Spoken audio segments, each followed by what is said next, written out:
Alors autant des fois les topes ne sont pas signalés que certaines fois tu as des bombes jaunes et noires sur la route qui sont des leurres, c'est-à-dire qu'il n'y a pas de topes, mais tu freines. Et là, c'était pas un leurre. D'ailleurs, juste là non plus. Winds in my hair on the open road. My tank is full. Alors, on peut voir que c'est le moment de ramasser la canne à sucre. Et puis les chargements sur les camions sont pas anodins. Faut pas s'étonner si tu trouves des tas de canne à sucre sur la route. I'm free.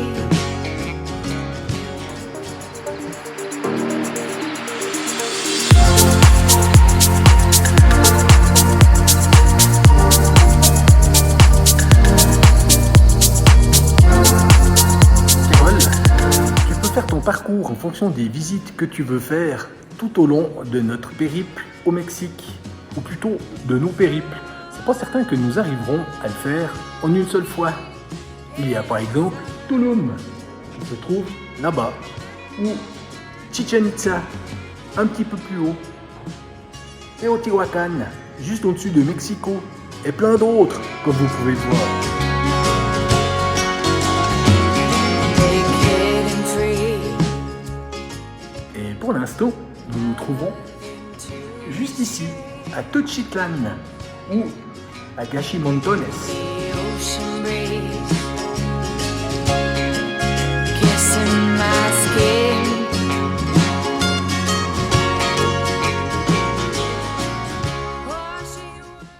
À Guachimontones se trouve le lieu de la tradition Tenochtitlan, c'est-à-dire des habitants qui vivaient ici avant Jésus-Christ. Cela aurait commencé aux environs de 1300 avant Jésus-Christ, mais surtout entre 350 avant Jésus-Christ et 350 après. Je me situe exactement au début du jeu de pelote ou du jeu de balle. Par ça, les ruines, ça me rappelle quand même quelque chose, c'était il y a bien quelques mois. Le jeu de balle, contrairement à ce que l'on pourrait croire, ou ce que son nom indique, n'est pas un jeu. Mais c'était plutôt une sorte de cours de justice. Et cela se jouait uniquement avec la hanche. L'équipe devait pousser la balle jusque l'autre côté du i. En arrière-plan, on peut voir le volcan de Tequila. Non, rêvez pas, c'est pas la Tequila qui sort du volcan, c'est son nom. Et voici une des pyramides de Guachimontones de la tradition Tenochtitlan. Contrairement à ce que l'on pourrait croire, il ne s'agit pas d'une sépulture. Cette pyramide a été construite en plusieurs couches. Les gens dansaient en chaîne autour de cette pyramide et surtout les podiums que l'on trouve tout autour de celle-ci se trouvaient des autels dédiés à des dieux différents. Ce genre de construction est construite, bah oui, c'est une construction, de manière concentrique, avec un cercle primaire qui se trouve autour de la pyramide, un second qui se trouve au pied des podiums et le troisième à l'arrière des podiums. Il y avait à l'époque entre 25 et 40 000 personnes qui habitaient dans le coin. Il y a à peu près une dizaine de pyramides de la sorte.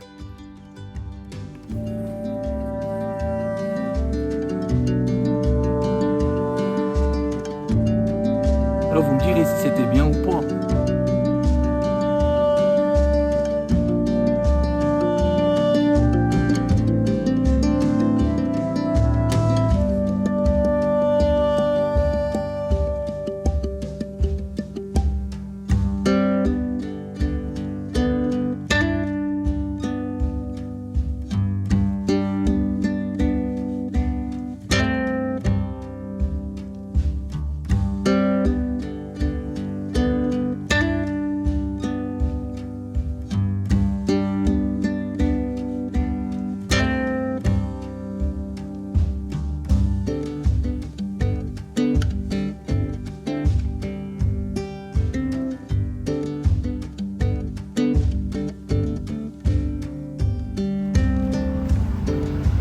il risque encore de nous écorner.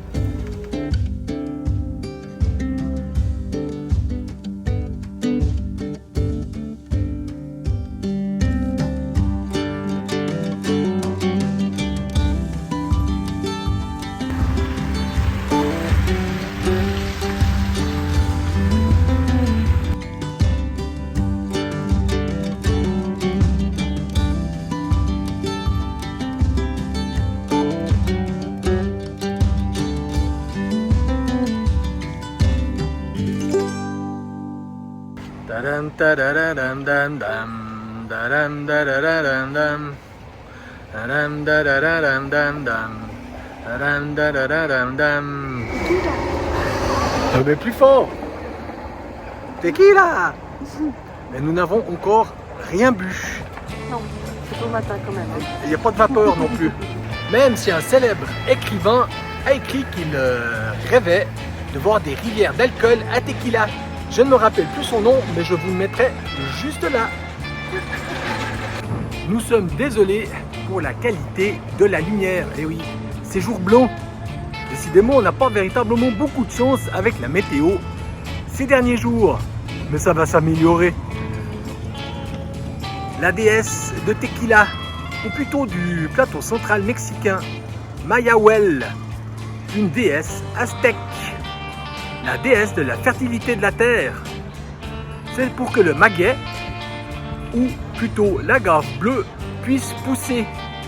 D'ailleurs, savez-vous que l'agave bleue ne fleurit qu'une seule fois de sa vie, avec une fleur qui peut monter jusqu'à 15 mètres, et après, elle meurt. Nous verrons plus tard comment se fait la tequila, avec une petite dégustation d'ailleurs.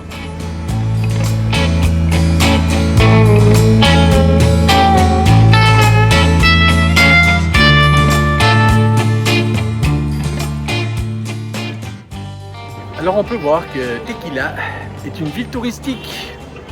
Tous les coins de rue, tu te fais, on va pas dire harceler, alpaguer par des vendeurs de ci, de ça, de trucs, de bidules, de tours, de machins. Et si on parlait de Tequila, non pas la ville, mais la boisson, celle-ci est faite à base d'agave tequilana ou l'agave bleue. Tu peux faire aussi du mezcal à partir d'agave, mais ce n'est pas la même plante. Pour produire de la tequila, ou plutôt pour lui donner le nom de tequila, celle-ci doit être produite dans l'état de Jalisco, c'est là où nous sommes, mais également dans certaines villes du Nayarit, Michoacán, Guanajuato et Tamaulipas. Il y a 5 sortes de tequila en fonction de leur vieillissement. Tu as pour commencer la tequila blanche qui est vendue après sa deuxième distillation. Tu as ensuite la tequila gold. On ajoute simplement à celle-ci un colorant, Burke. On en vient ensuite à la tequila reposado. C'est celle qui est le plus vendue au Mexique. Elle est vieillie pendant 2 mois en fût de chêne. Mais c'est là où cela devient vraiment intéressant. La tequila anejo, qui est vieillie au moins 12 mois en fût de chêne. Et la meilleure, l'extra anejo, qui est vieillie au moins 36 mois en fût de chêne. Mais celle-ci est tellement forte en alcool qu'il faut y rajouter de l'eau distillée. Et vous aimez la tequila ?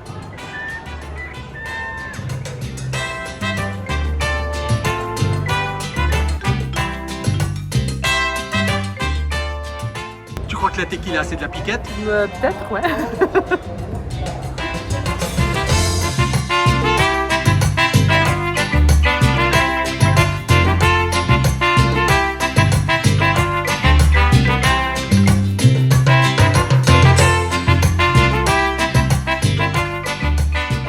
On change un petit peu des tacos.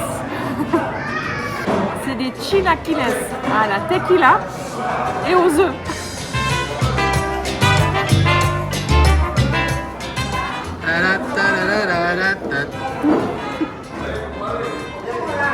Alors bien souvent les chilaquiles sont mangés au petit déjeuner, mais nous on fait pas comme les autres. Mais tu peux aussi les manger au lunch, soit au dîner pour nous. le déjeuner pour les Français.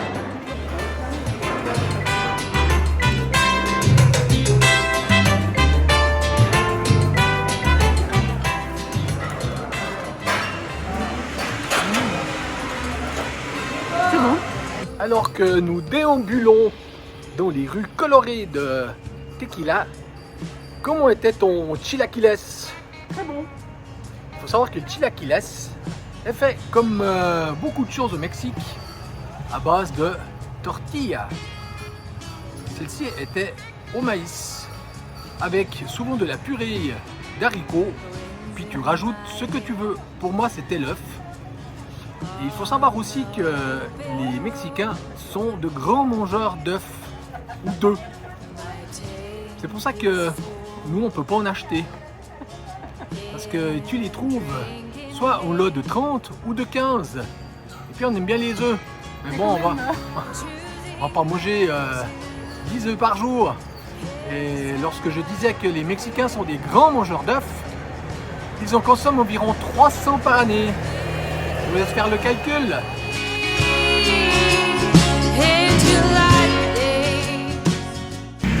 Après ces chilaquiles, nous avions besoin d'un petit peu de sucre. Nous avons donc cherché une pasteleria ou une panaderia. Et puis comme vous avez pu le voir, On achète directement au laboratoire.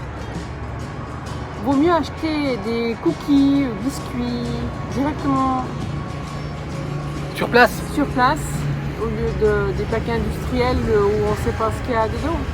oui, puis c'est mieux d'enrichir, Faire profiter les magasins locaux que les grandes surfaces. Kissing my skin.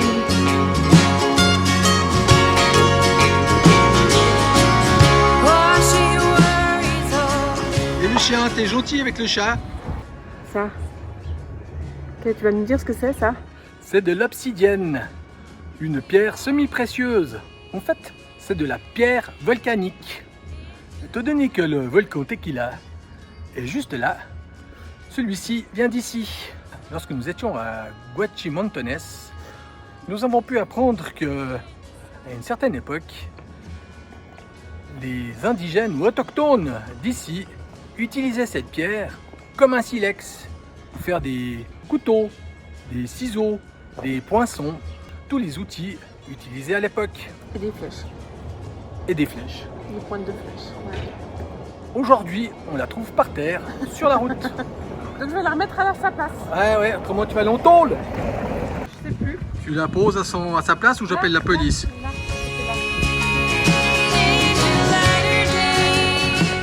Voilà. Et cette pierre peut avoir différentes couleurs. Du noir, du bleu, du vert, du gris. Et elle est faite à base de lave acide. Là, il y en a un gros bout. Je peux pas prendre de tout petit qui est à côté.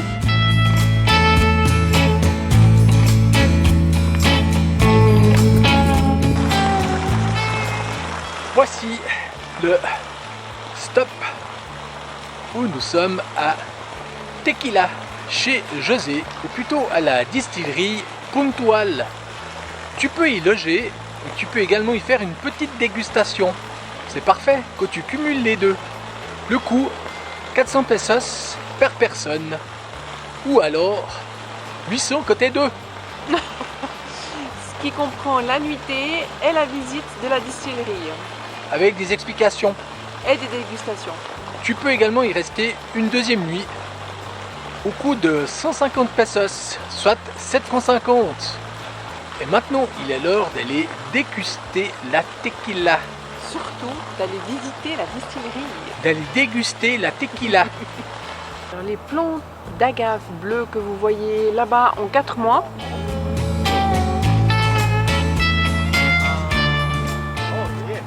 Ici, elles sont un petit peu plus grandes et il y a les rejets qui poussent juste là à côté. Donc ils les récupèrent et ils les replantent à la saison des pluies, avril-mai.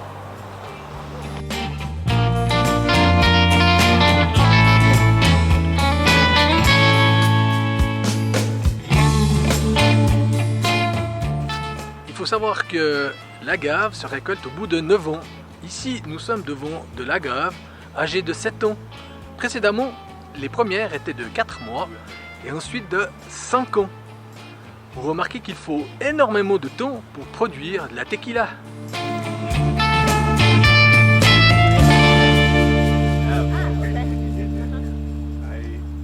Part of this agave maybe has 40 kilos.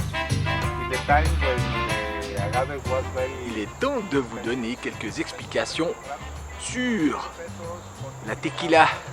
Pour revenir à notre visite de hier avec José, qui est le propriétaire de cette distillerie familiale.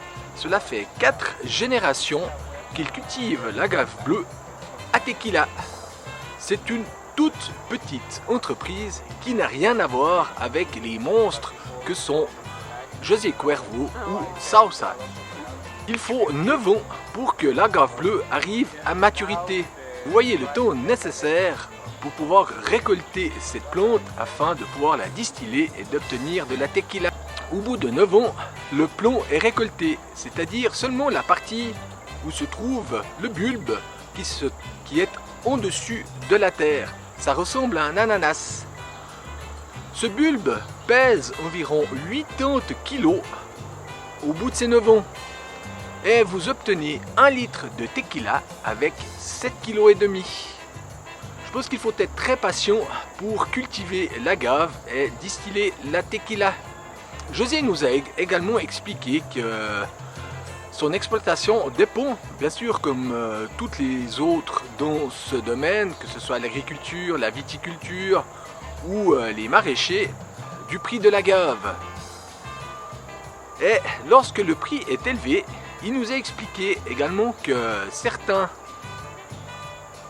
mesquins venaient jusqu'à piquer les plombs pour les prendre avec eux et les revendre sur le marché. José n'utilise que les plombs de sa récolte, alors que toutes les grosses entreprises achètent l'agave aux petits producteurs pour produire leur tequila. La récolte se fait à la saison sèche. Et il faut savoir que l'agave résiste très bien au climat qui se trouve ici. C'est-à-dire face à la saison des pluies et à la saison sèche. La plantation se fait en avril-mai, c'est-à-dire qu'ils récoltent les rejets que font les plombs autour d'eux. Une fois la récolte terminée, il est temps de passer à la distillation. La distillation commence par la cuisson des plombs. Ceux-ci sont mis dans une grande cuve dans laquelle est injectée de la vapeur. La pression qui se trouve à l'intérieur de cette cuve va jusqu'à 70 bars. C'est pour ça que l'on peut voir qu'il y a des immenses boulons. Par la suite, les plombs sont acheminés dans une machine qui tourne comme un tourbillon. Moi j'adore les histoires de tourbillons. Pour être ensuite passé dans une presse. C'est la machine avec le rouleau jaune. Est placé dans plusieurs cuves pendant une semaine afin de macérer le tout. Il y est ajouté de la levure afin de pousser la fermentation. Après une semaine, il est temps de passer à la distillation. Celle-ci se fait en 2 fois. Après, tu obtiens directement la tequila blanche, qui peut aussi être appelée white, c'est pareil, ou plata, soit silver, argent. C'est la première tequila que nous avons dégustée. Et nous avons ensuite dégusté 2 autres tequilas. La reposado, soit celle qui a reposé pendant 6 mois dans des fûts de chêne qui viennent en règle générale de France ou du Canada. Et puis la dernière que nous avons dégustée était la Niero, soit celle qui repose au moins 12 mois dans ces mêmes fûts. D'ailleurs, la couleur devient de plus en plus dorée au fur et à mesure que la tequila passe son temps dans ces fûts. Pour nous, je dis pour Carole et moi, parce qu'on a choisi les deux la même bouteille, c'est la Nero que nous avons préférée.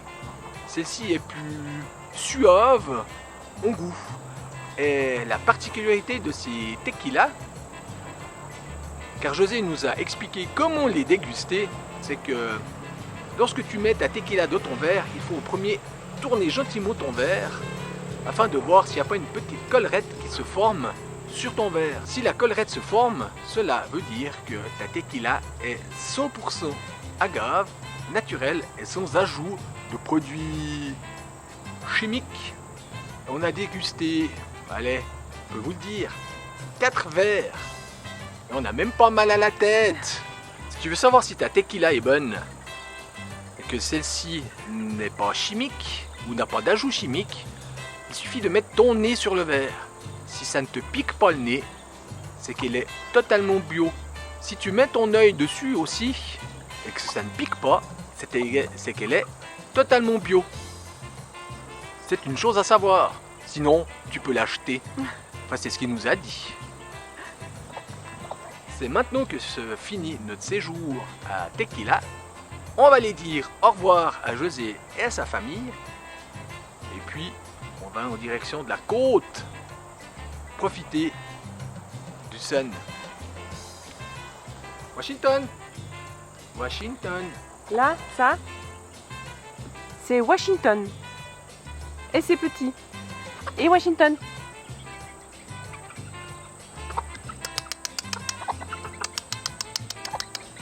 Et ben alors, salut les poulets. Nous sommes à Chacala, au bord du Pacifique. Nous profitons de quelques baignades, de journées ensoleillées. Les températures sont extra. Non, il fait 30 la journée et 20 la nuit. Nous espérons que vous avez bien aimé cette visite, notamment de Tequila, chez José, chez qui nous avons passé un moment merveilleux. Nous arrêterons donc ici cette 30e vidéo depuis que nous avons débarqué en Amérique du Nord. Déjà, il est temps de vous dire à la prochaine. Ce sera toujours logiquement au bord du Pacifique. Allez, adios. Ciao, ciao. Ciao.